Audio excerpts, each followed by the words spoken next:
முதலமைச்சர் அவர்களுக்கு என்ன நடக்குதுன்னு தெரியல. அதையெல்லாம் மூடி மறைப்பதற்காக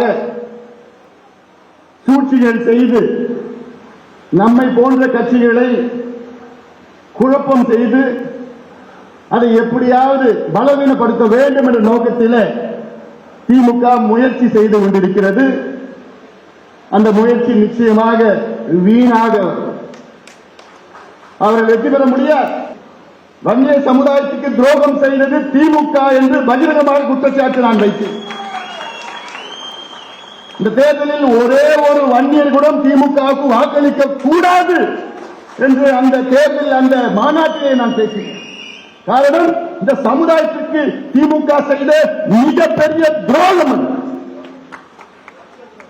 4 மாதம் நம்ப வைத்து கழுத்தறுத்து விட்டது திமுக.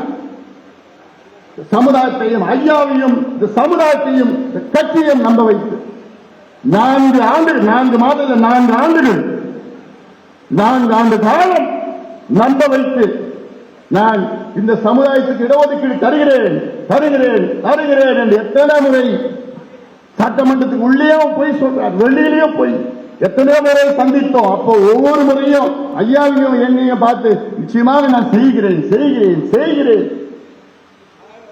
ஏன் உங்களால செய்ய முடியல? யார் தடுக்கிறவங்களுக்கு? இப்போ இந்த மாநாட்ட கூட்டம் பார்த்துட்டு ஸ்டாலின் அவர்களுக்கு பயம் வந்துடுச்சு. தமிழ்நாட்டில் அடுத்த வருகின்ற தேர்தலில் ஒட்டுமொத்த வன்னிய சமுதாயம் திமுகவுக்கு ஓட்டு போட மாட்டாங்கன்னு முடிவாயிடுச்சு.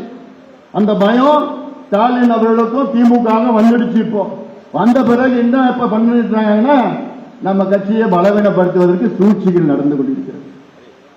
இதை நீங்கள் புரிந்து கொள்ள வேண்டும். இதை நீங்கள் புரிந்து கொள்ள வேண்டும். நடக்கிற குழப்பத்திற்கு ஐயாவோ நானோ அது யாருமே இல்லை. இதற்கு யாரு வில்லன்னா திமுக தான் வில்ல.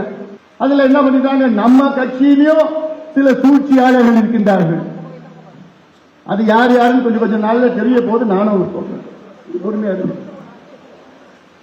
அவர் மூலமாக குழப்பங்கள் ஏற்படுத்துகின்ற ஒரு சூழல். திமுகவால நேரடியாக களத்தில் அவங்களால நம்ம சந்திக்க முடியாது.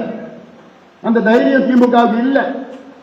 எப்படியாவது திமுக அடுத்த ஆண்டு ஆட்சிக்கு வந்துடணும்.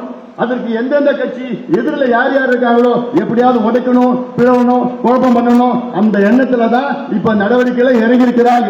இது வெற்றி பெறாது, இது வெற்றி பெறாது. இது எல்லாம் உடைத்து எறிவோம், உடைத்து எறிவோம்.